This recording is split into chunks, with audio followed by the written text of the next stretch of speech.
to another virtual town hall. This is town hall number 4, and we are super excited about tonight's conversation. It is a very important conversation that we have to have. And I just want everybody to make sure you go out and share this link, share this with folks who need to hear solutions regarding boys and young men of color. This is our 4th week in a row, and I'm super excited, man. I have some very, very, very powerful panelists that's going to share the floor tonight and give you their story, talk about their experiences, and hopefully we can push this conversation forward. Not hopefully, we will push this conversation forward. So if you're on live, please make sure you share the link with somebody and make sure you comment, you share. If there's something that somebody's talking about, let's go ahead and intercept that and, push this conversation forward. So last week, we had the wonderful opportunity to share with our viewing audience and some of the individuals that we talked about actually got on and expressed themselves with some of the things that you know they felt like were solutions. And man, it was just so powerful to have all of these gentlemen. So I just want to thank each and every one of the panelists last week, man, for sharing their truth. And again, we want to continue to build until we get into a place where we see sustainable change.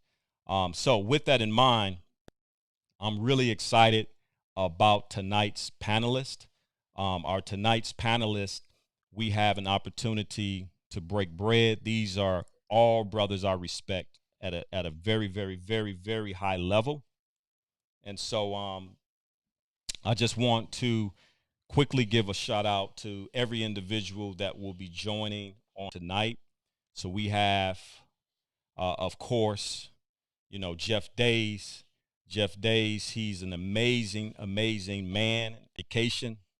And I'm extremely, extremely blessed that he is, in this space with us. He's going to share, some experiences and, of course, some of the great work that he's been doing on the educational field, not just this year, but many, many, many, many, many years. And so we're really glad to have him. And just shortly, we're going to go through and make sure we give an opportunity for everyone to introduce themselves. And then, of course, we have Nazarene Brown, who's a Gary Comer student, graduating senior on his way to Morehouse. That's right, in Atlanta, Georgia. Want to be able to share, and express himself here shortly. And of course, we have Derek Fleming Jr. If you don't know him, you should know him because he's an amazing, amazing man doing some phenomenal work in the city of Chicago with Chicago Scholars as a managing director. Then, of course, we have Damian Howard, who's a phenomenal spiritual leader, a man of social emotional learning, and he is a true servant of the Lord, and he has helped in tremendous ways behind the scenes, in front leading. But I'm just really, really blessed to have him as well. And then all the way on the west side of Chicago, we have Stephen Rosado, who's doing phenomenal, phenomenal work even as we speak.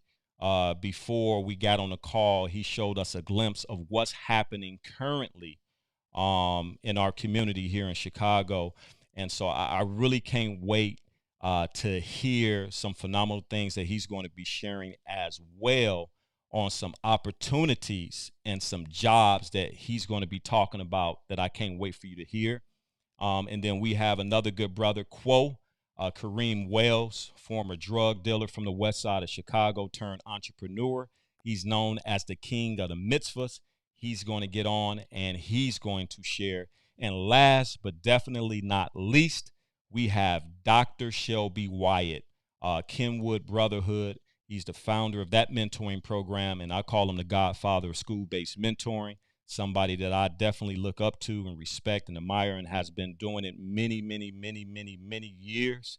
And so he's going to add to the conversation. So with that in mind, we're going to shift and bring in our first special guest, Nazarene Brown. He's going to introduce himself. Nazarene, how you doing tonight? I'm fine. How are you? I'm doing well. Why don't you get a chance to introduce yourself to everyone? My name is Nazarene Brown. I was the vice president for Champs Mentoring Program last year. I was a senior at Gary Coleman College Prep, but I'm going to be a freshman at Morehouse College, class of 2024, going into business administration. Excellent. So, can you just tell us a little bit about your experience and what brings you joy and excitement about getting ready to go to college? My experience at Gary Coleman really shaped me as a young man because it showed me the importance of brotherhood. And before I went to Gary Coleman, I went to Hyde Park Academy, and I wasn't really challenged mentally, and I knew I had to take a change. So leaving Hyde Park, I went to Gary Comer. I got a 3.0 GPA, 27 on my ACT, and then I truly knew that I wanted to go to Morehouse because of what Mr. Singleton taught me. During all the stuff that's going on with Black men right now, this was the best place I can be myself, and show my blackness and really be of some importance to the world. I knew that Morehouse College was going to build me into the young Black man that I can hopefully one day impact my community and make a change. Yeah, man. Thank you, brother, for introducing yourself. And again, you'll be hearing from all of our guests tonight. I want to pass it off to Brother Jeff Days. If you can come in and introduce yourself, good brother. Yes, sir. First of all, let me say thank you for this opportunity, man. Love all you brothers on this, especially, Von Dale for giving me this opportunity. Thank you for the continuous support as I support you. Jeff Dace, current Assistant Superintendent of Teaching and Learning. I don't get into titles all too much, but I use that title because you don't see a lot of Black males in charge of teaching and learning. So I'm proud of that title. Um, Decatur, Illinois. This is my first 23 years in Chicago, Illinois, Chicago Public Schools. Coming up through the ranks, been a teacher, assistant principal, chief of schools, network operations manager. All throughout my years, every year since I've been a teacher, I've done some form of mentoring, which started off as an after-school mentoring program to an element Black male mentoring program at Julian High School to 9 years straight. And when I was principal at Coles Elementary in Chicago, Illinois, even when I was high school summit to the student data when I was a network operations manager. This is me. This is my bloodline. So like every day. So this is this man. This has me motivated. In a time, when everything's going on in the world now, you brothers are uplifting my spirit, man. So I'm glad to be on this call tonight. Thanks so much, brother Jeff. I definitely want to, make sure again that people understand that these brothers that's getting on, they have a lot going on in their life. So for them to take the time out to get on and help push this conversation, it means a lot to me to be able to reach out to individuals and say, "Hey, I need your help. I need your support." And they like, we got you. You know what I mean? And I think that's the power of brotherhood. That's the power of unity. That's the power of connection. Is that it's not about me. I'm just a vessel. But when I can look to my left, look to my right, and I know my brother's got my side and my back, I'm good. That gives me strength. And I just want to say this has been a very, very emotional week for me personally. Just trying to process so many different things, so many different things. And in the midst of processing, right, you're still trying to make sure you take care of your family. You're still trying to make sure you take care of yourself, spiritually, emotionally fit. And then you got people pulling on you, calling on you, asking you your opinions on. And we had such a great conversation just yesterday, just about, in being in leadership. People are asking, "Hey, what do you think? How can I help? How can I support?" And oftentimes, it becomes a little tiresome, if I can admit. And so, but again, it gives me great pleasure to have men to help balance that out, you know, and push the same way that I'm pushing. So again, man, thank you, brother Jeff, for everything that you have done, everything that you've been doing, everything that you're going to continue to do in this space. And next, we're going to bring in Derek Fleming. He's going to come in and introduce himself.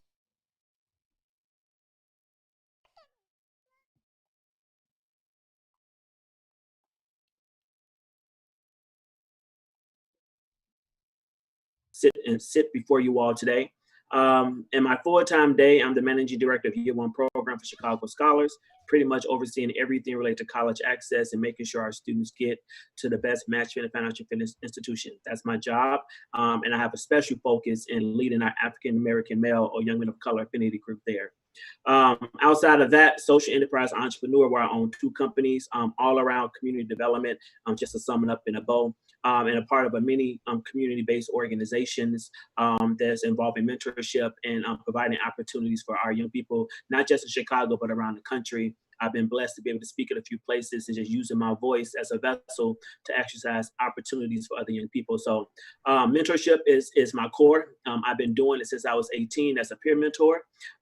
Seeing individuals like Jeff Dates, who was my high school principal, and being able to see people like Dr. Shelby Wyatt, who I've kind of modeled myself after as someone doing mentorship here in Chicago, and the work I've done with Youth Guidance BAM, being able to help build out that program around the city. So again, count it as a blessing to be here this evening and being able to share on whatever I can to bring healing to our community. Thank you. Thank you so much, brother. And so, again, you're going to be hearing from these gentlemen throughout tonight, and they're going to be sharing in great detail some of the great things that they're doing. Man, we support all of our brothers. Right now, hey, listen, right now, everybody come together. I'm talking about everybody come together, and I'm talking to my brothers. It ain't time to be on no GDs and BDs, the modes, and it ain't time for none of that. It's time for us to come together, sit across the table, right? Unite, think about strategies that we can use, and then begin to organize this thing and get out and start executing at a very high level. And so, man, again, super honored to have Jeff. And, you know, it was just funny, like Jeff was just saying yesterday, man, like I handed that brother his diploma. Jeff, can you just come back on, man, and just share that quick story? Because I think it's a powerful connection here. Nah, man, that's my man's when we say that from Julian High School. So to hand that man, I mean, be his administrator and hand him his diploma where he go out in the real world and, you know, show the world his greatness, because we already got to experience it at Julian, man. So every time I see his name, we was actually on a Zoom counselor session together, and I saw his name and I'm on the chat like, hey, that's my man's, and it got a special meaning to it when you actually, you know, he was under you and you hand him his diploma, man. So we nothing but proud of Derek, man, and man, support him in whatever. So yeah. Hey, bro. Thanks so much for sharing that, Jeff. You know, and we're going to continue to talk because I believe one of the most powerful weapons we have is still education. And we talking about formal education, informal education, but it's nothing like an educated black man, brown man. When we get this education and we understand how to use it the appropriate way, whether it's certification, training, degrees, or whatever, but we use it in a way to build up our community, man, we unstoppable. So just to kind of see y'all both, and I didn't know that, but I just knew usually when I'm picking panelists, I feel a thing in my spirit. And so I didn't know that story. So man, that to me is so powerful. All right, and next up we have no stranger. He's so much, brother Damian Howard. Come on in, good brother. Hey, I'm in this space. What's up, people? What's good, fam? Man, I'm blessed to be in this house. I'm blessed to be here with you, brothers. Man, I can't wait till we get into this conversation. You want me to jump in there with that introduction real fast? No doubt. Hey, so y'all, hey, this your Southside homeboy, born and raised on 7th and 9th near Ashland right now, living in Bronzeville, aka the low end. And really what I lose sleep thinking about and what I care deeply about are things centered around mental health, things centered around social and emotional well-being. And if you just put it another way, just making sure our people good, right? So getting an invitation, getting an opportunity, an open door to come into this space today with the fullness of who I am, y'all. I'm, bruh. This whenever we get into that Q&A session, I'm ready. So again, thanks for allowing me to be in this space. Yes, and I'm gonna try to go to another brother, Stephen Rosado. Thanks so much, Damien. We definitely gonna be diving in here shortly. But again, Stephen is in the middle of doing some phenomenal work in the city of Chicago. Those of you who heard the rumors around the Latino community and what was taking place in the Pilsen area off Cicero and various things of that nature, he's right in the middle of bringing some real reconciliation. So Steve, if you available, if you can jump on real quick, man, and let the people know who you are and what you're doing. Yeah, no, I'm available. I'm here. I'm with y'all. If it gets a little loud behind me, that's just because I'm over here. Right now, I'll show you. We just left from Lincoln Park High School, and we are all the way on the west side. We just passed Van Buren on Ogden. So we are marching, and we're still about 5,000 deep, I'd say, right now. Wow. And so my name is Stephen Rosado. Thank you really for having me on, Vondell, creating this space and this platform for folks to be together, for men to come together and talk, share our experience, and really continue to build community. I want to honor you for that. Also, I want to just give you a birthday shout out because I realized your birthday passed earlier in the week. Yeah. I noticed that I was like, man, I never said, we just been in the midst, and I hope in the midst of all this, you took the time to reflect and appreciate and have gratitude and love for another rotation around the sun and hopefully many more because we need you. Stephen Rosado, I'm the Chief of Engagement and Strategy for Praxis Institute, which is a startup social impact firm that I'm part of with a couple friends. And really that title just is a way to allow me to do the things that I love to do, which is, I shared yesterday when we talked, I need to be out in the street as much as I need to be designing strategy and building capacity in people. It's just what I am.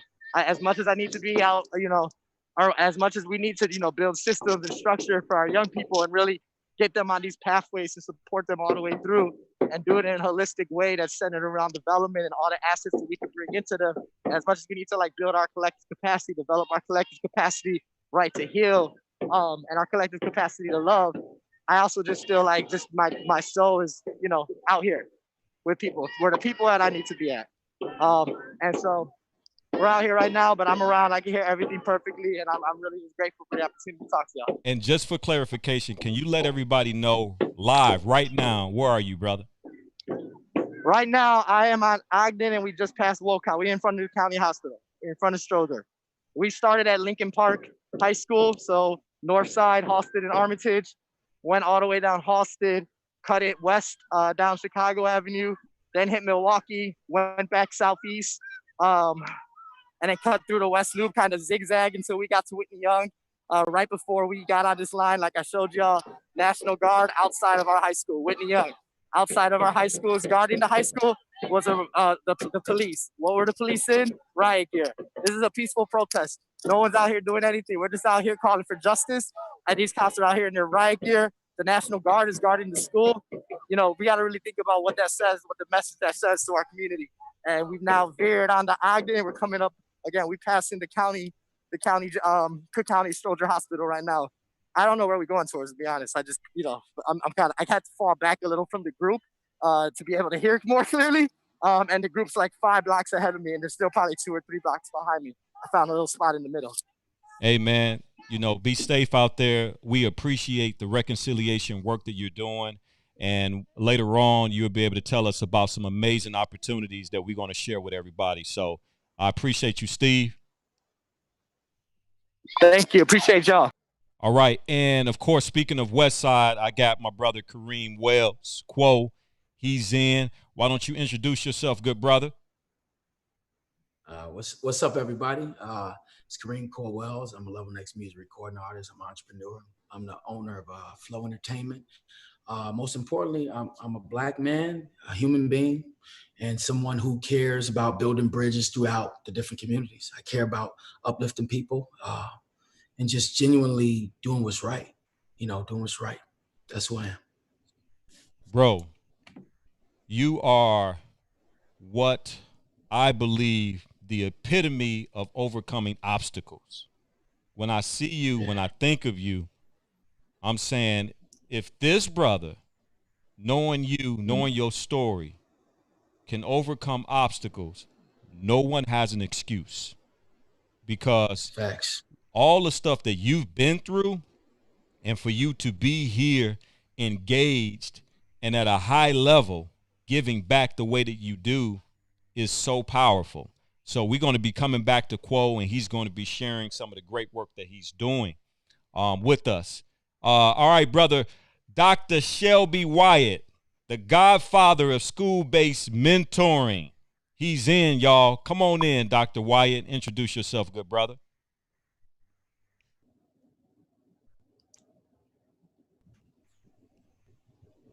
Man, I was just about to cheer for him if he came Wait a in on minute. cue. Jeff Dace is not gonna make fun of me this time. I've been practicing. Good evening, guys. Good evening. It's a wonderful pleasure to be among just the living, but also among all of you, seeing that the platform not only is being built, but it has been built. And so just a short summary of who I am. This is the end of my 33rd year in education. Started off as an elementary school teacher, then went to high school and became high school counselor. I'm a proud product of the Chicago public school system, Frankie L. Gillespie Elementary School, and the mighty, mighty Percy LaVon Julian High School, class of 19 head up. And so I see that there are several Julian Knights here. And the reason why I wanted to add that, and also I'm a proud product of the state university system, graduating from Chicago State and Northern Illinois University. And the reason why I share that, especially with my students, is because Julian has had a bad reputation the last couple of years. And when students say to me, Dr. Wyatt, you came out of Julian? Yes, I did. And so the platforms that were placed for me is what I have tried to build with the Kenwood Academy Brotherhood school-based mentoring program. It started in 2004, something that 10 seniors brought to my attention. And oh, somebody graduated from NIU. All right. Okay, great. Tony, great. And so what's important about the Kenwood Brotherhood is that it was an idea that the students brought to me. And over these last 17, 18 years, it has evolved to meet the needs of the students, to helping them to become better men. And what's the new word they're saying? Living their truth. So they're teaching me, just like Jeff is teaching me how to use technology. The students are teaching me the new vocabulary. So it is an honor. I wasn't kidding when I met Vondell and I said, you are the energy that I had 30 years ago. And so I salute every guy that is on here that's doing something to make this world a better place. Amen. Is that good enough of an introduction? All right. Oh, no, you good. We going to have you back on, Doc, so just hang tight. I want to go back to my young man, Nazarin. Nazarin is getting ready to go off to college and get ready to graduate and head off to Morehouse in Georgia. And I wanted to bring him on and just kind of talk about, what's been going on with you. How's everything feeling? And by the way, the other day, he reached out to me and was like, Singleton, I'm over here at 87 cleaning up. And when I saw that, I was just like, now we own something here, right? So, Nazarin, can you come in and just tell us, man, how you feeling? What's on your mind? Anything you want to share? Hey, how you doing? I'm just really distraught, honestly. I mean, I'm lost for words of what's going on in America right now. The land of the free. I haven't felt free a day in my life, honestly. Um, I'm seeing injustices that's going on in my neighborhood, in my community, and I feel like people who look like me feel like they cannot speak up for themselves, but they have no voice. So it's just sad the administration that we're under right now, and it's a lot of stuff weighing on me. But like I said, I'm graduating high school, and that's not what everybody can say leaving Chicago. Um, I feel like the best is yet to come for me. I have a very bright future ahead of me, and with the grace of God and throughout my family who supported me throughout this whole process, I know that Morehouse was the best decision I could have ever made personally as a black man, knowing who I am, being proud of who I am, understanding the people who came before me, who went to the college. So, you know, other than all gloomy stuff, I'm pretty excited about my new journey, where it leads me, the new people I get to meet, um, the seeds I began to plant and grow. I'm just honestly, it's bittersweet. I mean, it's really bittersweet. Everything that's going on. I'm very proud of myself, but we still, as a people, we still lost as a people, man. I just cleaned up 87, and it just hurt me to see how people destroyed their own neighborhoods. My own neighborhood, I didn't go out and loot, but I knew people who did go out and loot, and it just really like disturbed me to see how these people worked hard and it can all be gone in the midst of hours.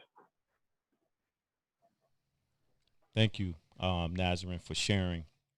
And in context, Nazarene, of course, is an individual who is not afraid to speak his mind, not afraid to ask questions. Had the privilege of knowing him since he was in middle school, way, way back in the day, and to see the young man that he's become, and to see the world that he's been introduced into in 2020, man, it just breaks my heart. But at the same time, you are the hope, you are my inspiration, knowing that you going out, reaching your dreams, no one Appreciate can it. stop that. No one can block it. You have a power about yourself. You're a hard worker, and you demonstrated that in the classroom and even outside the classroom, with your leadership. On the football field, leading, encouraging, working hard. So I just want to personally say that I'm proud of you. We are proud of Thank you. you. We support you. And the brothers on the call right now, I see a few shaking their heads, clapping. And so, man, look, anything that you need in the immediate to kind of help with the transition, of course, we will continue to be here for you. So I want you to stay on. Thank you. And I want to go over to Jeff. Jeff Days has worked like countless years with boys and young men of color. I had the privilege to attend a couple of his mentoring sessions, the books and ball sessions over the years, man, and just to see the love that Jeff exudes through his leadership is just absolutely incredible. And just watching him when he was a principal of the school and how he was able to kind of just cater in his cadence with the young man and the staff. It was just like you knew he didn't have to be anybody that he wasn't. But it was just like, man, you can tell that they had somebody that loved and cared for them unconditionally. So, Jeff, if you can just kind of talk a little bit about just the impact that you've made as an educator, and specifically a black male educator. And not just that, but all the way to the top of being a superintendent. If you can just kind of share your story a little bit more. Yeah, I don't like, telling my own story. I always tell people, hey, you can't toot your own horn. What will other people say about you? But the impact that I think I've made is basically, man, giving people hope, giving all kids hope. And I just, think of the kids that want to give up after I'll give you an example. Think of a kid that wants to give up after a failing grade. So I share the statistics with them. Like 2% of teachers are Black males. 8% of principals are Black males. So when I'm in front of them, I'm like, you gonna give up because you got a 59% or lower? Man, please get back in that classroom and focus and do better. And I've been a teacher, AP, principal, plenty of titles, but assistant superintendent, and again, single digits, 8.6 of superintendents of color. Only 3% are Black males. So, that's my Black males in education with a single digit slayers. So when you come to me and talk about things are not possible, we can't do this, we can't do that. Nah, I'm living proof that, hey, about single digits and I've made it and I'm still here. So, and I'm still, striving. And basically, man, I didn't grow up with a silver spoon, but at the end of the day, I had my dad, and my dad wasn't in the home, but my dad still took care of me, my uncles. So I had good Black males in my life that was there for me.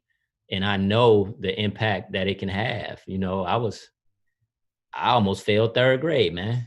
I almost failed third grade, but now I'm overhauling departments and districts. So at the end of the day, man, hey, anything's possible. So I just try to keep that positive platform.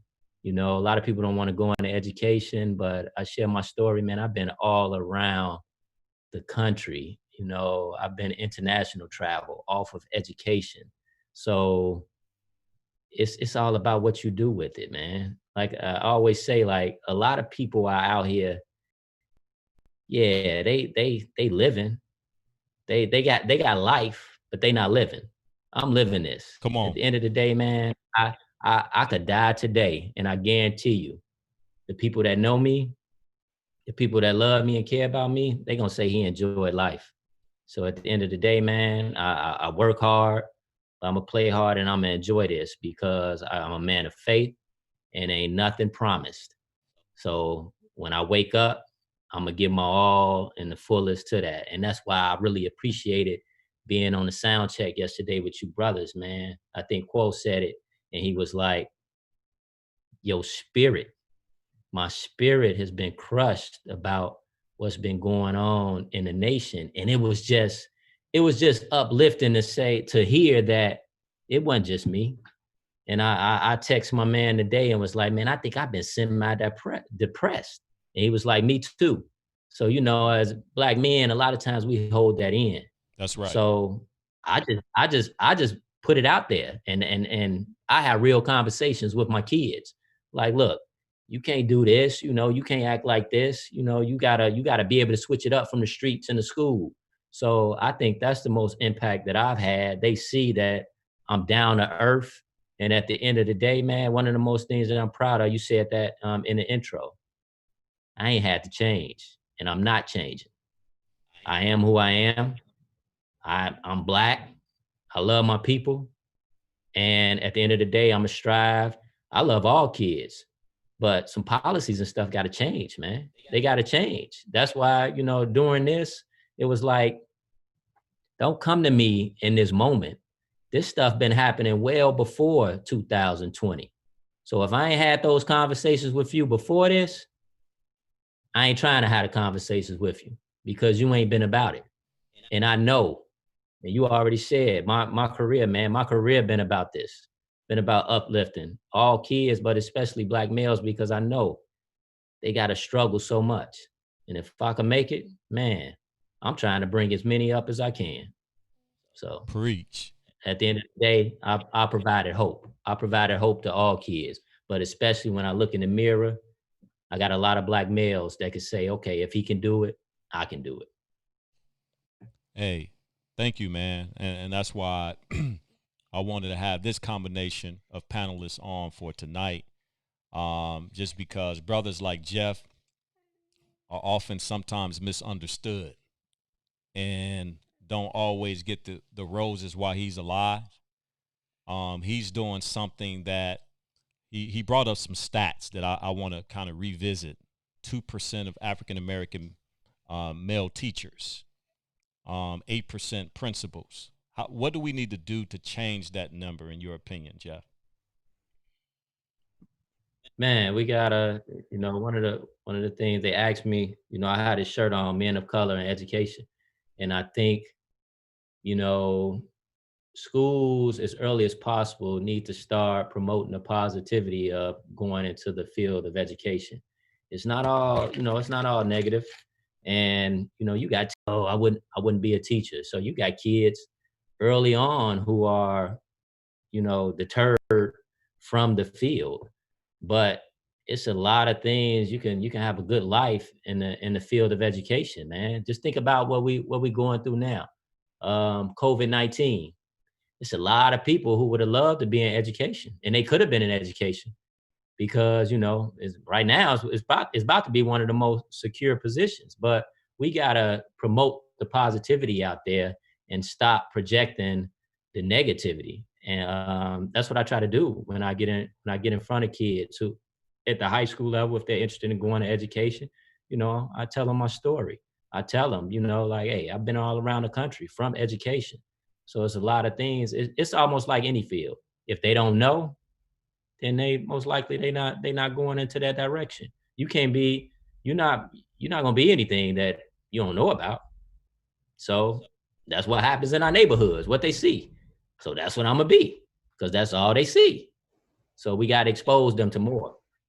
And we talk about education, you got to expose them to the positive side of education. Facts.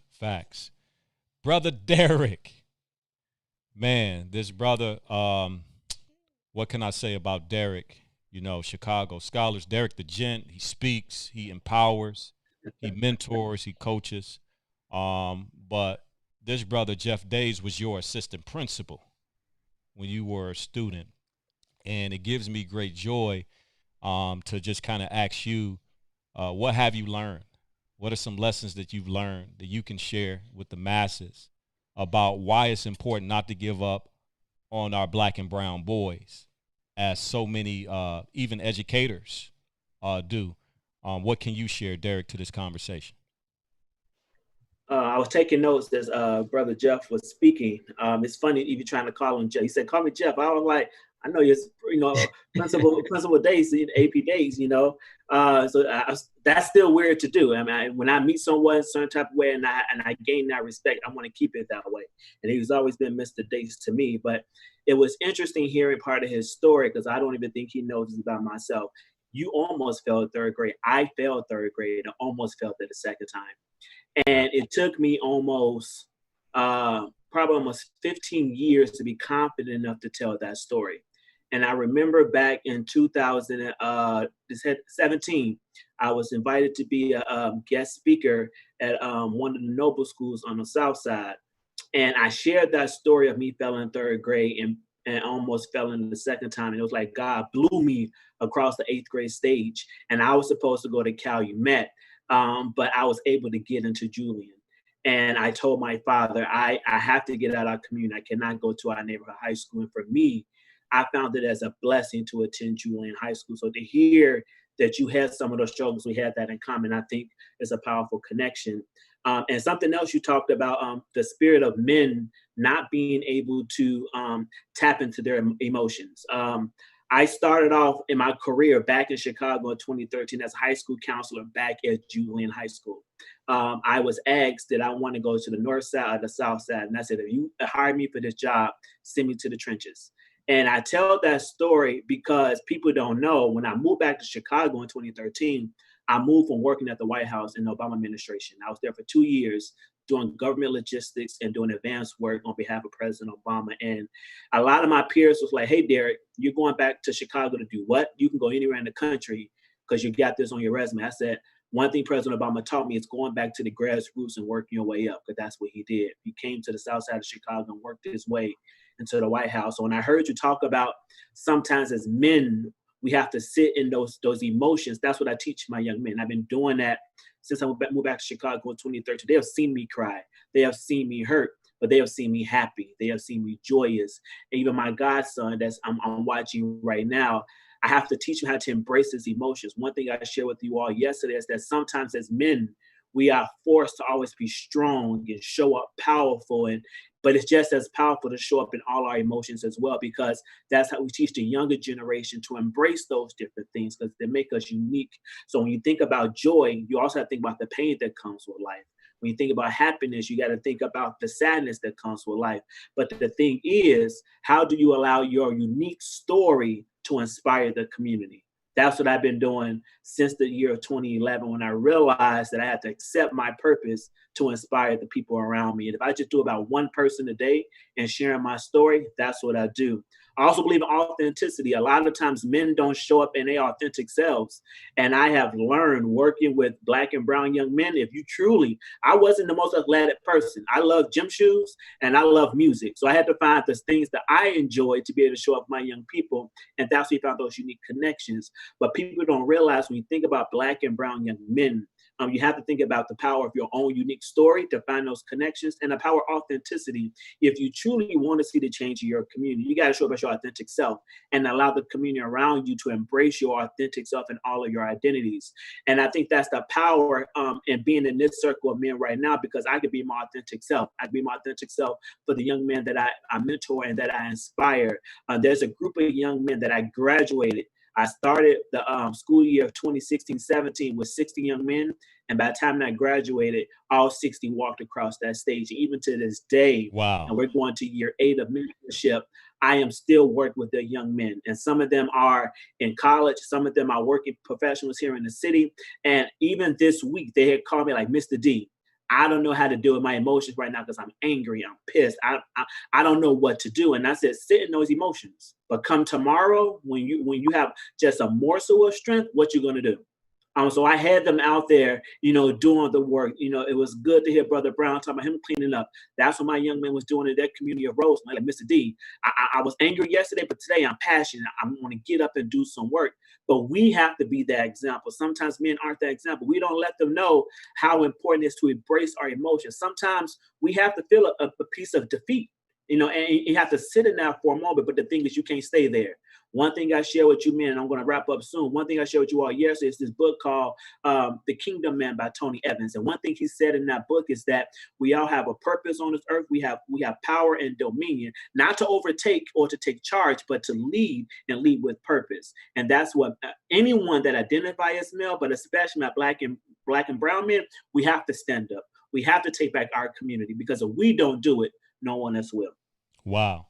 Hey, listen, everybody. So we have a question coming in from Facebook, and the question is this: what about the disrespect that the youth has displayed toward the police, and how can we help them understand the importance of protesting peacefully? Anybody want to jump in on that one? Yeah, I'm right here protesting with you peacefully right now. Can I answer that one? Absolutely. Come on in, Steve. Yeah, so I'm right here. I'm actually a beautiful moment. I'm actually going to lower my voice and back up and show y'all what I'm looking at. We're looking at where they send our youth. We're looking at the Cook County Juvenile Detention Center, where they send our youth. As I mentioned earlier, we started at Lincoln Park High School in a march that was organized by youth. Like most marches, like most social movements, all social movements, right? And right now, a beautiful display right now. This has been going on in every march all week, is folks taking moments on their knees in memory of George Floyd, in solidarity with the movement for justice. And so they just went down on their knees right now. Folks are quiet, having a moment, or it might be 8 minutes and 49 seconds, because that's one of the things that's been happening this week, is folks have been on their knees for 8 minutes and 49 seconds to be in memory of George. To answer that question, I think that's an unfair thing to put on young people, to be perfectly honest. Cops go through an academy training with less hours than a barber spends going to barber school, right? So we really need to rethink, what our expectations are of police, and we all know the history of police. We don't even have to get into that. So knowing the history of police, knowing how the police were even created in this country, right, and what their original purpose was for, I think it's actually unfair to expect young people, and particularly young people, Black young men and brown young men, and young men of color. You know what? I'm far enough. I can take this mask off. Pardon me, y'all. Look, social distance. I'm very far, but it's hard. It's hard to breathe in the N95 all day and talk. And I'm passionate about this. But no, I think it's unfair for us to expect young men, young women of color, young men of color, right, to do things in a docile way for police officers that are supposed to be trained officers, right? This comes up a lot. We think about this when officers say that they overreacted in a moment, right? And they shoot and kill one of our young people, or they harm one of our young people, they brutalize our young people. And these are supposed to be trained professionals, right? So and they often are protected, right, by the institution. So I think it's of the police. So I think it's actually unfair to think that it's on young people to mend the fence, if that makes any sense. And in regards to peaceful protesting, I mean, I've been out all week. Everything I've seen has been peaceful. I know, and that's not that this haven't happened, because things have happened, right? But what I've seen, I've been out all week. Things have been peaceful, and the antagonists have been the police, right? Or the police have either antagonized or they have not supported the situation that's happening on the ground, right? So I think that my response to that would be, to think about the other pieces.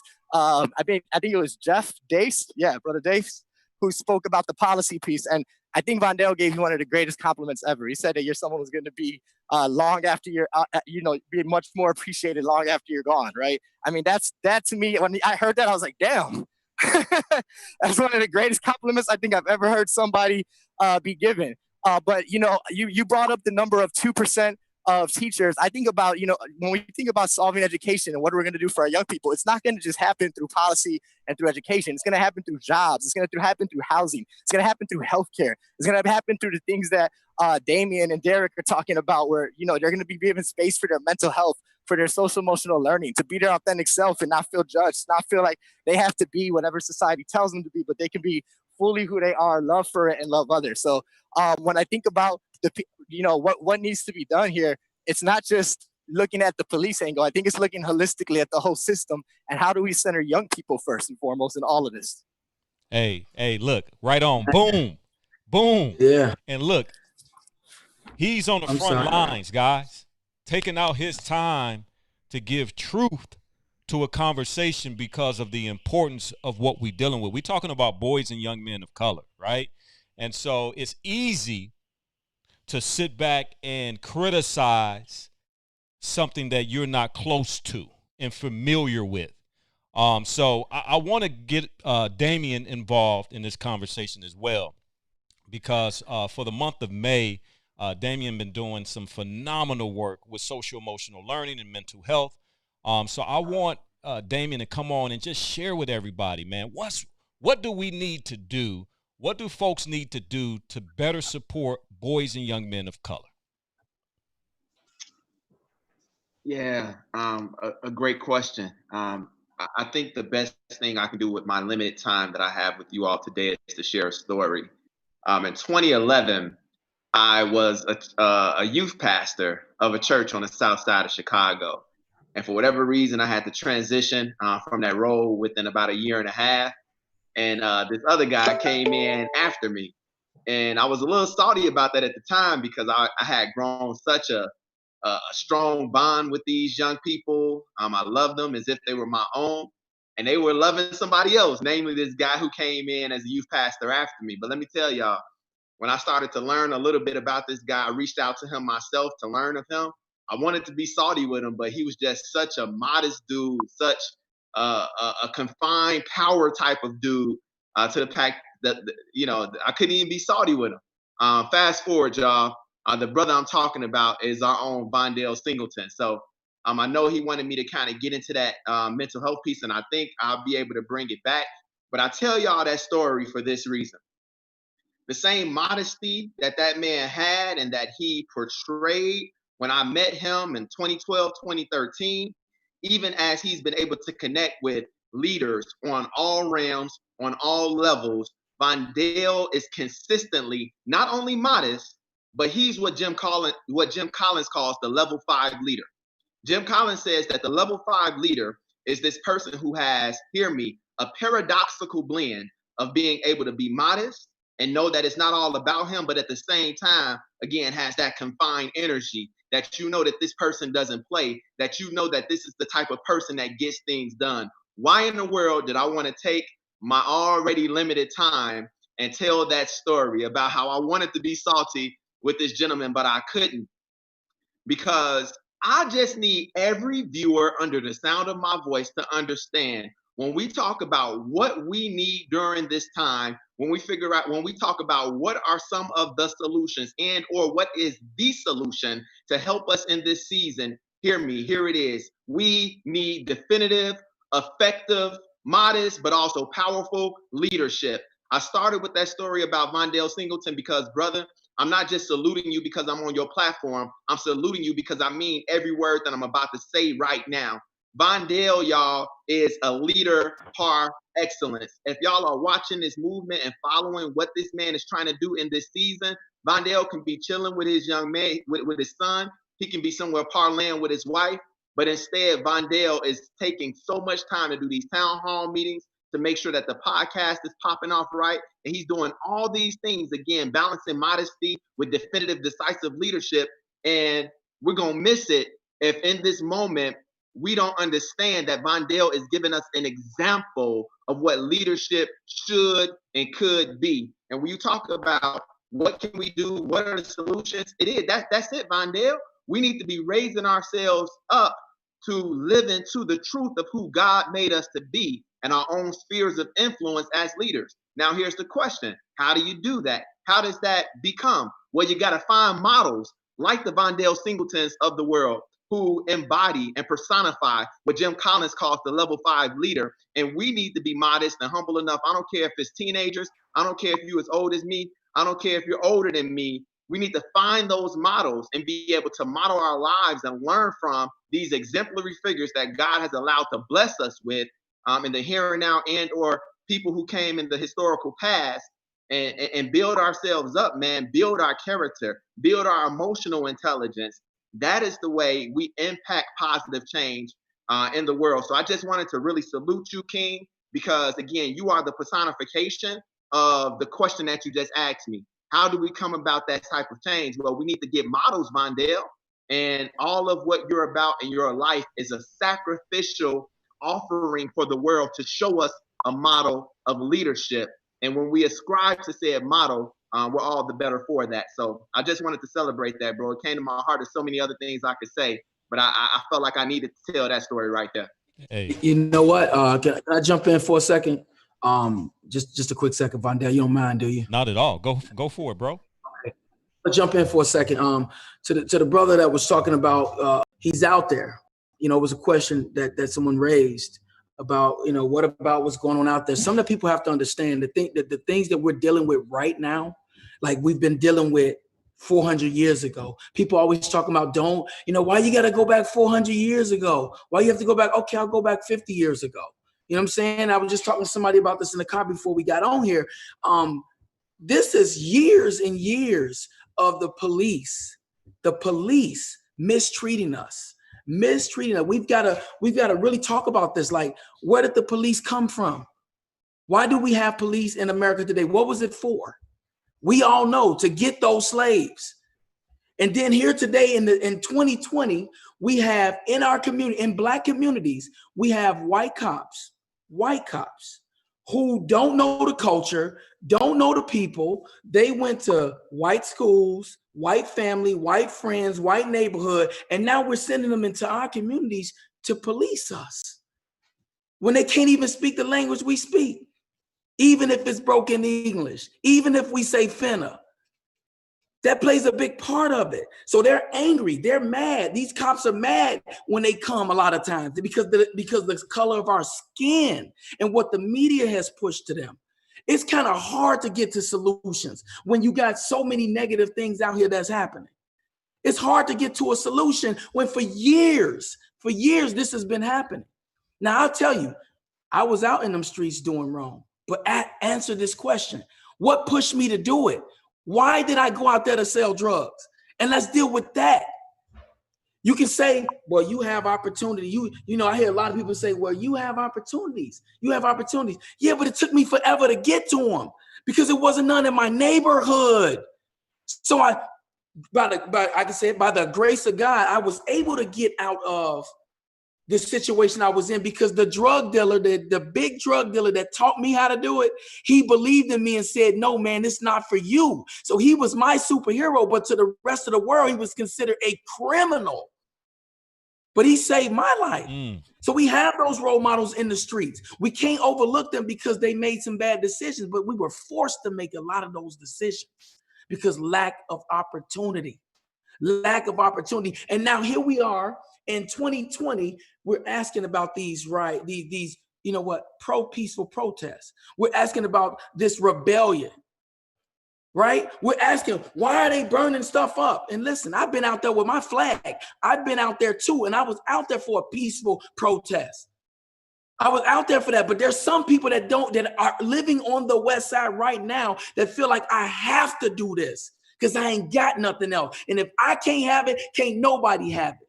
When we asked peacefully, when it was asked peacefully, man, Martin Luther King was so peaceful. Though the brothers and sisters before us were taking hits to the jaw, hanging from the tree, bombing schools with little girls and boys in them. All of these things was happening.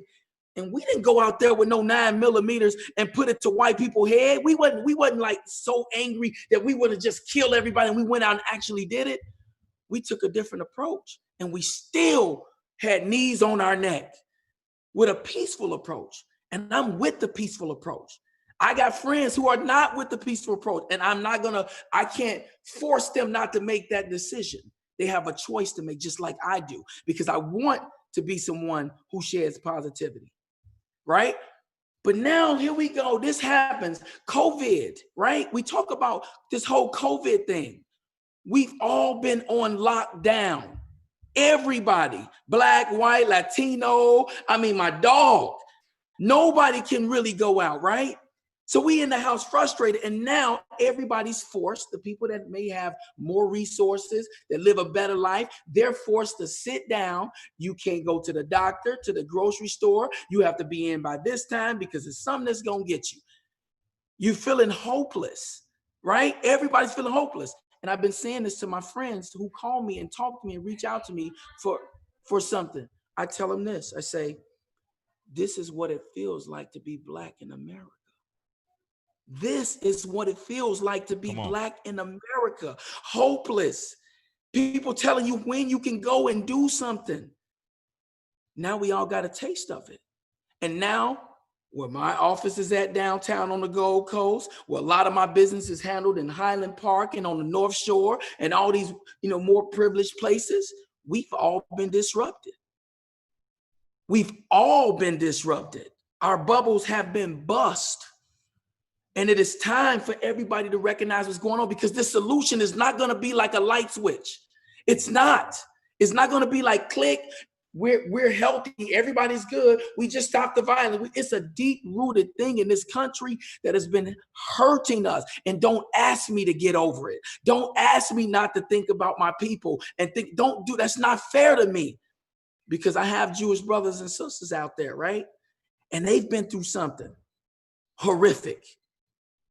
We've been through something horrific right here in this country. And you can't say to me, well, why don't you get out of the country? Why don't you leave? Go back to Africa. Where in Africa? I have no clue.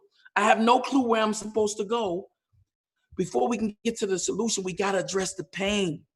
We have to. If somebody smacks my face and run away from me and I see them 3 years later, I'm going to say to them, man, you smacked me, boy. You smacked me. And he's got to tell me, talk to me, or we can't have no conversation, no peace, until we level up. I'm serious. Like, people, this is, I've been hearing solutions, Bondale. People saying, what are the solutions? What are the solutions? It's hard to get to them when I'm on my damn knees. When I'm on my knees, I can't get to no solution. And you may say, well, you know me. Say, well, Kareem, you the king of the Memphis. You out here, you making money. Know my people and my family. I'm still Black. I'm still Black. I'm not one of those people that have forgotten who he is, even though I can take vacations and raise my children right. I have not forgotten. That's why I'm out there. That's why I'm giving jobs to Black women and Black men from the West Side and South Side. So before we can get to the solution, they need to hear the pain. And we need to go research Black people. Research us. Research our history. Get online, use YouTube. Tell your children the same way I got to tell my children about the history of America. White America. I got to tell my children about that so that they're safe. So that they're not in fear. We can't get to those solutions, Vondell. Everybody on here, truth. We have to address the pain. And once we address the pain and people admit that they smacked you, or admit that their ancestors smacked you, then we can talk. And we have to give our youth, we have to give them the space to grow, because all the adults on here, you've made mistakes too. You've done things you shouldn't have done in your lifetime. I know I have. I go around to the schools on the West and the South Side, and to everybody I meet on that North Shore and in Lincoln Park and downtown, I tell them about the things I did wrong first. I tell them that I have nothing to be ashamed of, because this entire country has been disrespectful to the Black race, period. And now that people's homes and things have been disrupted, rightfully so, justifiably so, y'all got to hear this. People got to hear this. White people have to hear this. And they got to be brave. Like we have to be every day we wake up. We have to go out there and be brave. I have pain in me. I'm hurt. I've had deaths in my family during this COVID, not due to COVID. And I'm still out here trying to keep the peace. So people who are watching this, please understand that every Black man on this earth is not out there running and burning stuff down and looting and all that. That's not what this is. But I will not condemn them for doing it either. That's all. I had to let that out, and I just felt that way. Yeah, thank you. Dr. Shelby. No, I want Dr. Shelby to come in, actually, because everything that K-Wo said is so potent. I know I told you I was going to be quiet tonight, but Dr. Shelby, we need your historical perspective on this, because you came up during the time and now we're in 2020. So just talk to us about the comparisons of what you see and how much still has not changed and how much still is the same when it comes to the policing of Black people.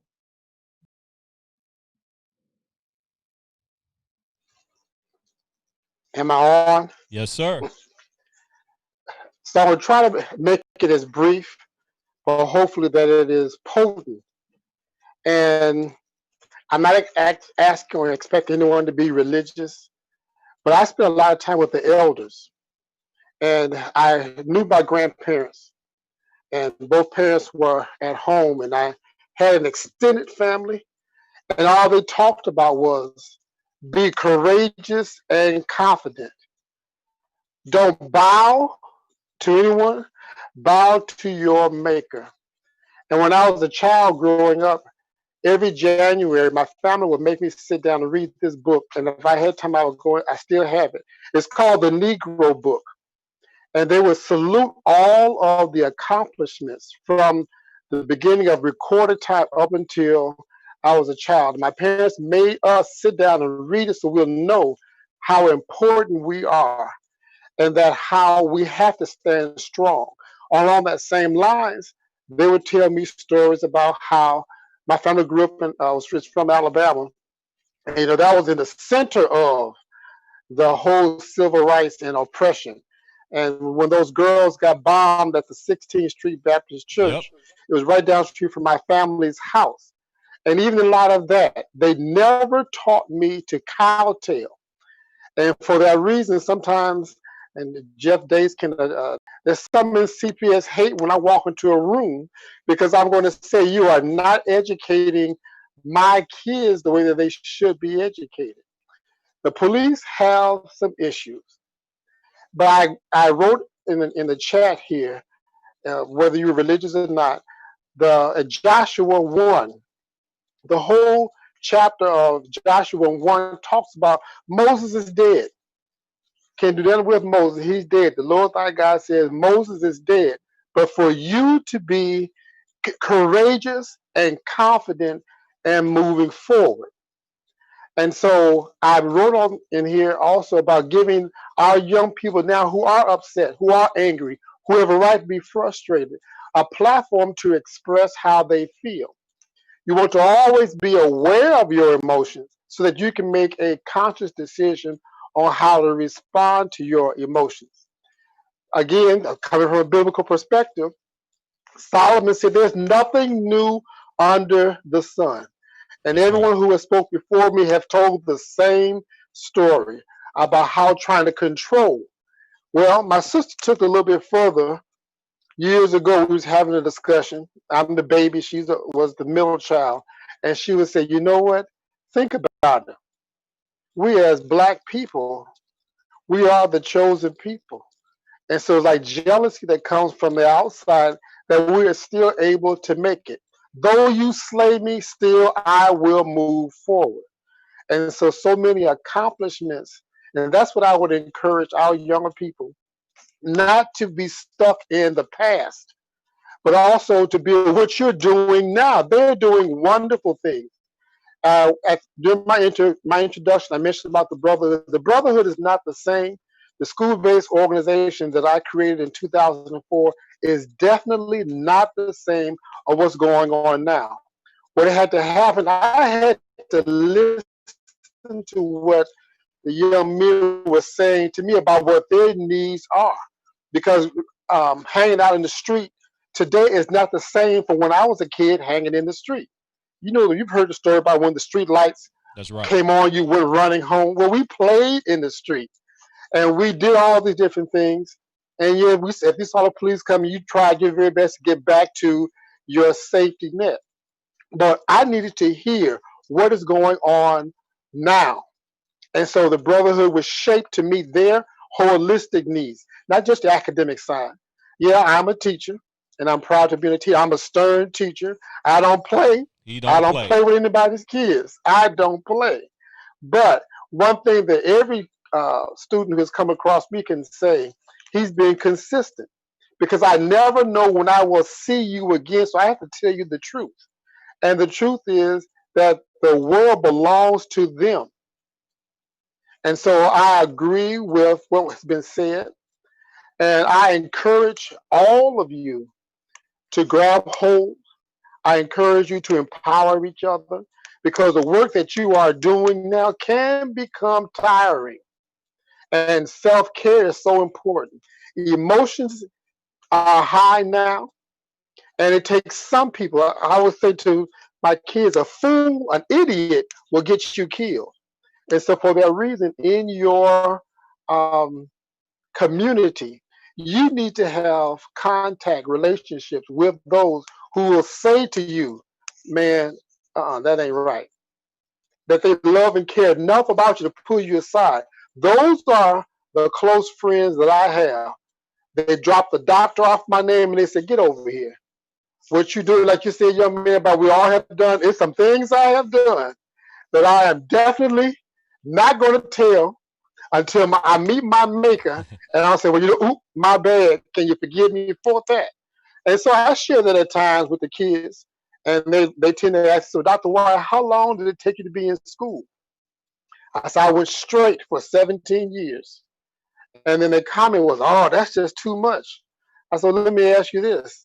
If you rolled into an emergency room, do you want somebody who only passed one semester? Or do you want someone who knows the intricacies of your body?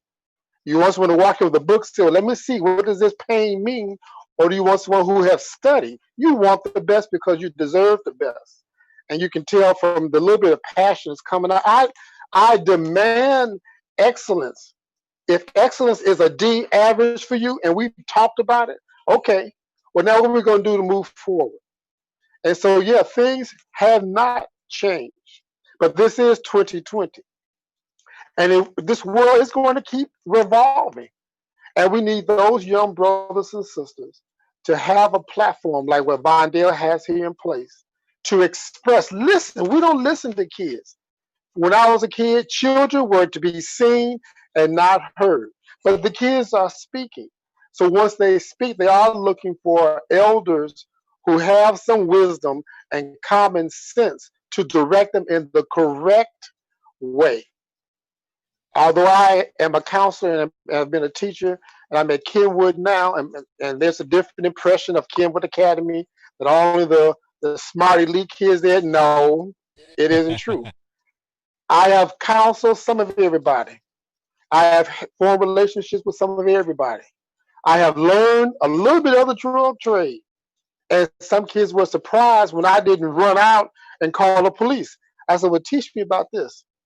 And so because I formed that partnership with them, that way I can learn what their needs are so that they can be productive human beings. Productive to meet the masses? No, you'll never appease the masses. But for your community, what do you want to leave behind? And the brotherhood, we had this abrupt thing to happen. Everybody's involved with it, COVID. And I'm like, well, that's the end of the brotherhood because we're so used to meeting face to face, going to school every day. And yeah, somebody mentioned about being depressed about this whole thing, being on lockdown. Yeah, I fell into suit. But guess what these guys did without asking me? What? That's what I guess and say what. But anyway, because yes, I am behind with technology. But that's their whole life is technology. They continued with brotherhood. They set up the chats and they were checking in on each other. When I found out about it, weeks had passed. So that said that the platform of forming this positive relationship where they could be themselves and express themselves and listen to each other had been put into place. And I think that might be a solution in finding out, allowing the platform, allow them to speak and to exercise, and then together forming a solution. Now, I hope that answered the question that he asked for. Hey, You thanks, know, when you Briscoe, get to be for coming 33 in. years of education, you just kind of just ramble on. That's what old people do. We just ramble on, and you're supposed to wheel us back on to the task. Hey, Doc, So you did I answer good. the question? You good, man. Am I good, You can take Reverend? as much time as you Okay. want, but I do have a question that just came in from Yes. YouTube that I want to put on the screen. And I want to see who has some insight on this. As Kareem said, this won't be fixed by flipping a switch. It is so systemic. What is the baby step to start unraveling the system? What are the micro steps to undo the system that is in place? Anybody can jump in.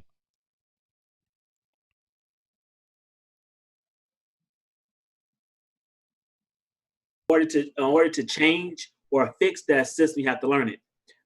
That's what I've been doing the past 2 years. I am a strategic person. I'm a problem solver. I'm an analytical person. So before I approach anything, I have to understand the system which I work in.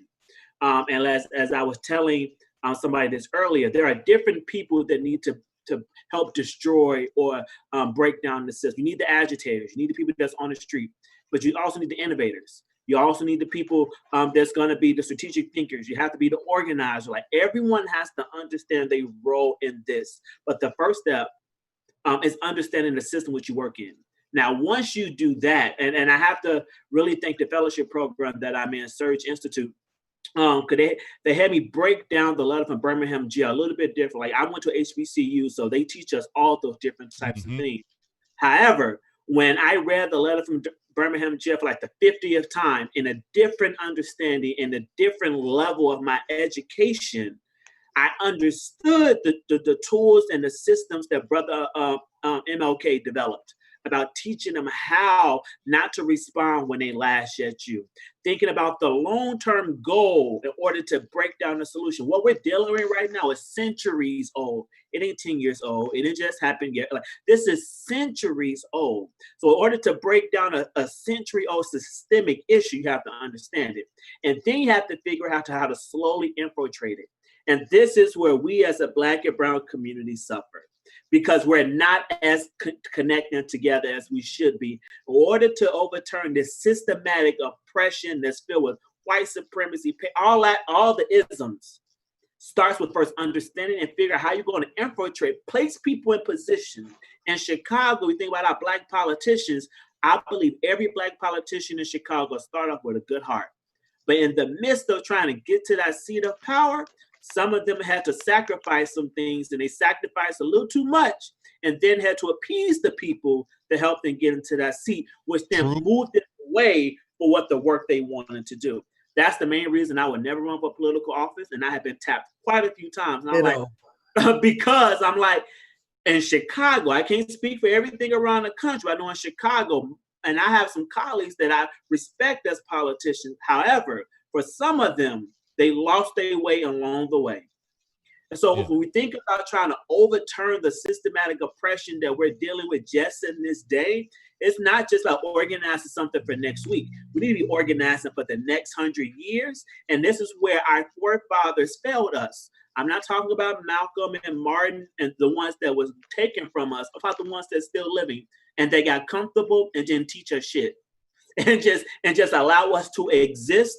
And now we have no manuscripts to follow, and we're so divided because some of us have gained riches and glory through this capitalist society, but have not figured out how to reach back and bring people along or teach the teaching. So my first step is first understanding the system which you work in, and then figuring out what's your place within trying to overturn that system. And then for those that are the infiltrators, keep your honest and authentic self and don't lose your way by trying to gain those positions, because it's going to take all the different parts for us to work. We need the people on the street at the table. We need the politicians in the table. We need the clergy at the table. We need the hood. And we need every part to make it work. And right now, we're still, as much as we're coming together, and I've loved what I've seen over the past couple of days, I want to see this same movement next year, the next 10 years, the next 20 years, the next 100 years, because that's what's going to take to overcome a centuries long of oppression and segregation and racism in this country. We need that in November for the elections. Come on in, yes, somebody. That's the first step. That's one of the first steps, figuring out how our people going to show up to get Trump out. Much as I love Uncle Joe Biden, he ain't going to win by himself.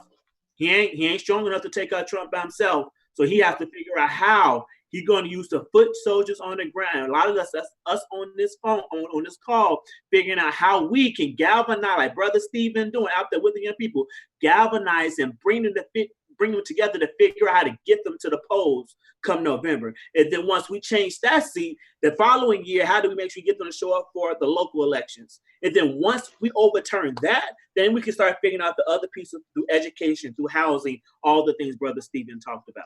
Well, when you think about politics, though, like I'm just keeping it 100.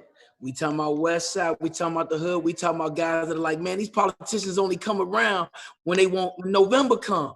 I ain't voting for nobody. So let's really think about that. There's a lot of people out there like that, y'all. There's right. Like you can, because a lot of people didn't have a Dr. Shelby. A lot of people didn't have Dr. Shelby. You know what I mean, we didn't have you. So They're probably glad. So who are we gonna have to get us to understand that we do need to really go vote? What are we gonna do? Can I jump in just to add just a tidbit? I am so excited to hear someone say that we need to teach. If I may add to that, I'm not talking about formal school. I'm not talking about a schoolroom. If you have any elders in your family, there were times where the elders sat at the feet of each other and discuss how we are going to do this, that, and the other. And so that's informal. And sometimes we don't give a whole lot of credence to the sophistication of informal education. Teach people where they are. You are a citizen. I need to teach you where you are. I'm not saying come into this meeting all the time. I got to meet you where you are. Yes. And then we can move forward. Many people, I use my granddaddy. He lived to be 97 years old from rural Alabama. I don't even know what grade he finished, but every day in his elder years, he read the newspaper. He could hold a conversation about anything. But those group of men, when I was a kid, you had to get to the age of maybe 13 before they allowed you to come into their conversation as they're making plans. The number two is fear, I'm sorry for getting excited. I Come am on. just so sorry. I don't think I've been Come this on, excited in a Reverend. long time. But fear keeps us from moving forward. That's why I mentioned about Joshua being courageous and confident and moving forward. That has to come out when you're talking to whomever. And yeah, my granddad always said an idiot will get you killed. Some of these politicians, yes, they don't show up until the time for it, until the election. Then call them on it. Go knocking on their door and say, hey, wait a minute. I haven't seen or heard from you. Those, I'm not trying to say you should be a rebel rouser, but you decide to be this politician. Call them on. Don't lie to me. Two things don't do to me. Don't lie to me and don't steal from me. And if I have elected to put you in this position to represent me, and I find out that you are lying and that you are stealing from me, I need to tell you, you are a liar and you are a thief. Come on. You don't have my vote. I don't care if it's Biden or Trump or whomever. And if I have to write my own name in, if I have to write Malcolm X on the ballot, then I might do that. But I'm gonna be courageous and confident. Okay, no, I didn't. I'm a diabetic. I just ate. I just ate a big old thing of these new M&Ms. So forgive me. Blame I'm it on them charged up. I haven't had M&Ms. any water. Hey, let me do this because I want to hear some other voices. And we way over time. It's overtime, but it's important conversation. But I want to go back to Nazarene, and I just want you guys to kind of just share out, what are your thoughts, final thoughts, and then I'll close us out. Final thoughts, anything that you want to say. Take about 30 seconds to a minute, starting with Nazarene Brown. Oh, I'm just thankful for this conversation. I've been taking down notes this entire time, and it just opened me up to more open. It just opened me up to more things in my community, and everything that everyone is saying is really enlightening me, and I'm gonna take that with me for the rest of my years, and I'm gonna from like all you guys impact me, you guys motivate me, and you guys are my mentors. Everybody in who said something to me. I just want to thank you guys. I'm really appreciative, and like I said, from what this conversation is giving to me, I'm going to give this to other people. I want to thank Mr. Singleton. I want to thank Mr. Carr. I want to thank everybody who has aimed to really try to love who they are. I feel like everybody in this conversation are proud of who they are, and they actually care enough to actually talk in this conversation because they want to spark a change. And we're nothing without change, and I just want to say I'm thankful for everybody. Thank you, Nazarene. Brother Jeff? Man, I would say start with the end in mind. What desired results do you want? And then start mapping out your plan of how to meet that. A lot of times we just throw things out there and then we don't plan to meet it. And what I've heard is stay consistent. This can't just last in the month of May or the month of June. Who's going to be consistent after this and keeping this up for our community and make sure we make bold and systemic change? We got to be consistent, man, or it's just a rubber band effect. It's going to snap right back and we're going to see the same thing.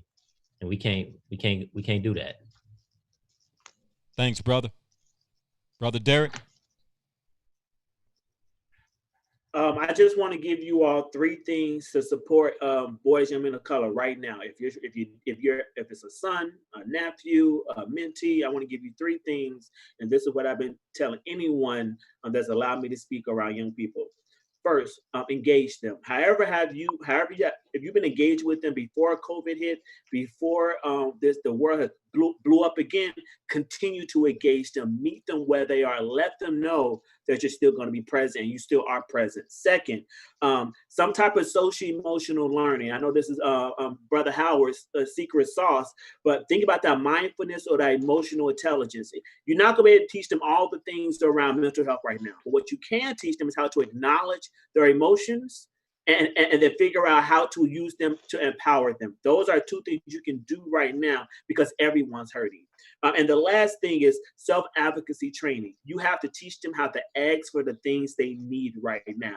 So again, continue to engage them, some type of social emotional teaching, either mindfulness or emotional intelligence, and then self-advocacy training. Teach them how to activate their voice and their power so they can know what to ask for versus being scared. Powerful. Thank you, brother. Brother Damien. All day. So yesterday we spoke of the fact that right now the African American male voice has a unique power. And not only does the African American male voice has a unique power, the African American male voice is uniquely needed right now in this season, without any type of qualms or reservations. Like, the Black male voice is needed right now. So with that being said, there's an onus and responsibility to what I said earlier to raise up as leaders. But what I want to say with my little closing remark right now is that we really got to count the cost. Y'all in here talking about coming against a system that has benefited people and been concretized over centuries. That is not easy stuff. You got to understand that the system has been concretized as it is intentionally for a reason, to benefit a group. So with that being said, I just hope that we count the cost. And I hope that, I think it was Brother Rosado or some other said it earlier, that, man, we figure out how to mobilize and come together so that we can sharpen our voice, so that we can sharpen our tools, because this thing ain't gonna be easy, right? And I want to say that because I don't want people to give up as soon as you have the first type of thing that comes against you that's hard, or the first type of thing that comes against you that makes it feel like, man, this thing gonna take a little bit more than I expected. Yeah, let's count the cost on the front end. Let's mobilize, let's galvanize, and let's get it done together. Beautiful. Brother Steve.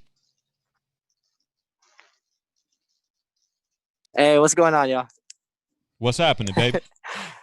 You know, we ended marching and we headed back to the car. We were like 8 miles away from the car. We mutual aid though, we got a ride. So my response, or my call that I really want to talk about actually, is we have an immediate need right now for people to participate in the healing of the city, right? Those of us who are hurting need to help heal and heal others and heal ourselves.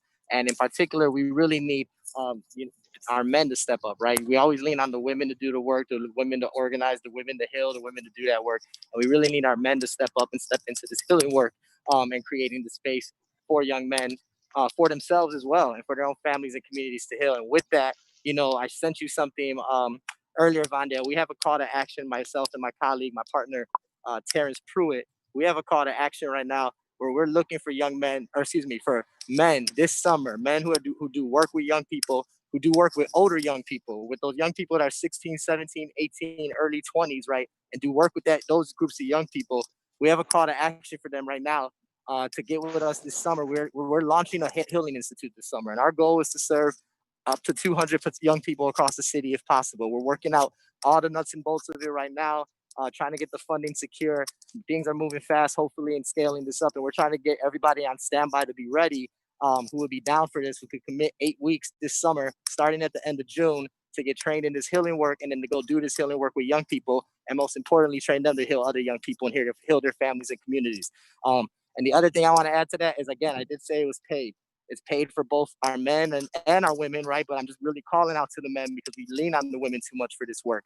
But it's a paid opportunity for, no matter if you're male identifying, woman identifying, to come and do this work, because we need to compensate folks and incentivize their time. We ask people to do this work and do this labor, and then we don't give them compensation for their time and expect them to do the work of saving the community when they're worried about bills. And it's no different from the young people as well. The young people who participate in this will be paid, and through going through this program, will actually have a tangible skill that they can continue to get paid for in the future. So that we talk about creating sustainability and building community. This is the way we do it, or at least one of the ways, I should say. There's not no one way, but this is one way. And my call to action is for, if you are a man listening to this call, if you work with young people, if you know this summer that you might have some availability, 15, 20 hours a week for about 8 weeks, we need you. And we want you in this circle with us, and we need you now. So Vondale, I know you put the link up.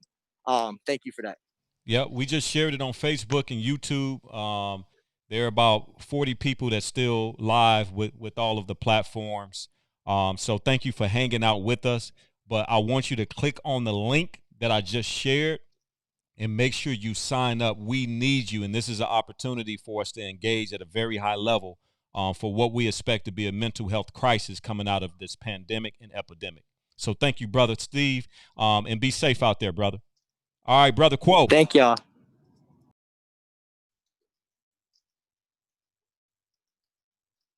Quo, you still muted. Yeah, hear me? My bad. That was my bad. Yeah, we I got was you. just listening to what the brother Stephen was saying. For me, it is to build bridges, to join in the Black community, to join and build bridges throughout the Black community. When you have people who went to school, who are Black, who went to school to be lawyers and teachers, and because I'm a high school dropout, right? I got my GED, right? I didn't get the formal education. So to all of the Black people out there, you have to use your resources. If you have someone that may be book smart, right? That went through all the things, they worked hard and did those things, you got to use them. You've got to reach out to your resources. We got to unify. If you don't know something, ask someone that does, and you use that so that you can become better. So when the doctor said, come as you are, accept them as you are, people accepted me for who I was, and I saw what I could get.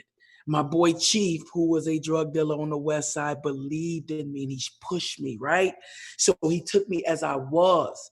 And I went to that East Bank Club and I bust those tables and I start seeing all these lawyers and Michael Jordan, all these different people in here. And wait a minute, I want this. So I started working harder and harder, and I used my natural ability, and that was to never give up. Never, whether you went to Harvard, Howard, wherever, just never give up to reach your goals. Never. That's how I got where I was. It wasn't because I was taller, cute. It wasn't because of any of those things. Faith, family, friends, finance, fun, we all can have it. And we all have to use that to get where we're trying to go. So I'm on some real dream big, never give up, and always give back until the day I die. And be righteous, right? Fight for us, fight for us, fight for us. We have to do it. There's no excuses. I make no excuse, but I don't point the finger either. I point the finger here. I pointed inward. What didn't I do? What can I do and do better? It's time, y'all. We are here. Like I said yesterday, we're here. We are here. We are here.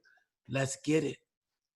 And to all the white people out there, if you believe in Black people, believe in the culture, if you believe in who we are, I want some accomplices. I don't want no allies. I want accomplices. People who are, that's what it is. But I need it from my Black people first. From people who look like me first. Yes, sir. That's why it's important. That's why it's important that the media and all these outlets show the positive Black men, positive Black women who are doing things to uplift the community. Before this COVID, we were doing it. 10 years ago, some of us were doing it. We've got to promote it and put it out there, because the truth is, if you got white kids out in the suburbs, all they seeing is YouTube of kids doing things a certain way. They're going to believe that all people that look like that, that's what they do. We've got to put a better image of us out there. We're here, people. We are here. Black people are here. I'm no longer invisible. I used to feel invisible. I'm no longer invisible. And it's not because I got money. And it's not because I got a house. It's because I see that there's opportunity out there for me. Yes. And people see who I am. They say, that is a man. That's a man right there. Some people may say that's a Black man. Depends on who you're talking to. Depends on who you're talking to. But you see that I exist. This police brutality, y'all, and I just want to end mine on this. People, don't make excuses. Don't make excuses for hate. Don't make excuses for racism. Don't make any excuse. Do the research on it. The word racism, it does exist. The hatred toward Black people does exist. You got to witness it firsthand, but you got to witness it with Martin Luther King. You got to witness it with Rodney King. No more excuses. Gloves are off. The dress is up. We're all naked. We are out here, butt naked, everybody. So let's fight. Let's fight the fight, because our grandkids, kids are going to see this freedom. And to all my white people out there, you're going to have the freedom too, because now you don't have to carry the burden of what your ancestors did. Come on. That is the truth. Come on. So let's come together. Let's spread love. Let's spread unity. Let's spread peace. And anybody listening that feels that all of this may be making you feel uncomfortable, I'm uncomfortable every day I wake up and go outside. I don't care where I'm going. Facts. That is the truth. I just deal with it. And I find my peace within my spirit. So come on. My call to action is spirits, stand up. We're all spirits first. Then we're human. Then we color. But because of the wicked ways of the way things go in this world, we see color first. We don't even know how to feel from the spirit. And I believe that, man, because my spirit got me here. Because I didn't have the education to run businesses. I just tapped into all the people I knew. A guy by the name of Ivan Dupay is a mentor. He's a positive Black man, God-fearing, who was the top jingle house in the country. I attached on to him. Chief, I attached on to him. And they inspired me. They inspired me, man. And we got to inspire each other. We have to. We cannot give up. We cannot. I refuse to give up even during the roughest hours of my life. I refuse to give up. And I know everybody on here feel the exact same way, because I've seen some of y'all eyes as we on here. I feel your pain. I felt the exact thing you felt when you saw George Floyd leave this earth. I felt it at that exact same moment. And white people felt it too. And Asian and Chinese and Indians. The whole world felt it. So ain't no denying it now. There's no denying it. When the COVID happened, they sending out checks and all of that. Well, they're going to need to send some checks out for all of this that's happening right now in order to fix it, in order to truly fix it. We with you, Brother Quo. And, Quo is going through a lot of things that he didn't get to share. So I really appreciate you fighting to be in this space and giving it your all, brother. It says a lot about your character. We with you, brother. We praying for you and your family throughout this difficult time. And I want to pass it off and to have him close it out, Dr. Wyatt. Don't forget Jeff. Well, Jeff, let him go first. Oh, Jeff, I'm sorry, man. I thought I went already. Yeah, I thought you went. Oh, my bad. But I just wanted to make sure. Oh. Yeah, Dr. Wyatt, go ahead. With the Godfather. Well, everything has been said, and I concur with everything. And I think my role as the elder, as the pseudo Godfather, is to encourage everyone who is listening and to empower. When I teach my class at Chicago State and other places on how to counsel children and teens, and after you have survived 16 weeks with me, I normally end the last day with the blessing of Aaron. That is, you go out and do good work, and you encourage yourself, and you encourage others. Be courageous, be confident, and move forward, for the Lord thy God is with thee. So go forth and continue to do good work. So saith the shepherd, so saith the flock. Amen. Amen. And so everybody, you have gathered in for virtual town hall number 4. We are wrapping this session up. You've heard from some powerful individuals, all with different perspectives, adding value to the conversation. We are not done. Don't think for 1 second we are done. But we are sitting down, communicating to model how brothers can come together. Because at the end of the day, they don't want us to be able to be in a space where we bring in healing. We're the only ones that I believe that can truly heal each other. And I believe in the power of God. I went to a charismatic university in Pentecostalism and Protestant and you name it. But at the end of the day, the world has stopped because a black man, right, tipping over of all the centuries of the oppression, the depression, right? And now it's our time to say, you know what? cut, time out. Everybody want to talk about the black man except for the black man. The media, they want to write and talk about us, right? Everybody have something to say. And so when we get into the space and we have dialogue and we able to push each other in this space, man, we are unstoppable. So to any brother that's out there that's hurting, confused, depressed, discouraged, I feel you. But the work starts with us. And so I need for every young man, brown, black, Asian, I don't care who you are, if you have any color, right, in your blood, we ain't talking about skin, in your blood, and some of our, and I'm going to use the word that quote mentioned, accomplices, our allies. This is not the time for you to sit on the side, right, and go back to your job as usual. I'm going to tell you the real apology that we need outside of justice, right? We need reparations.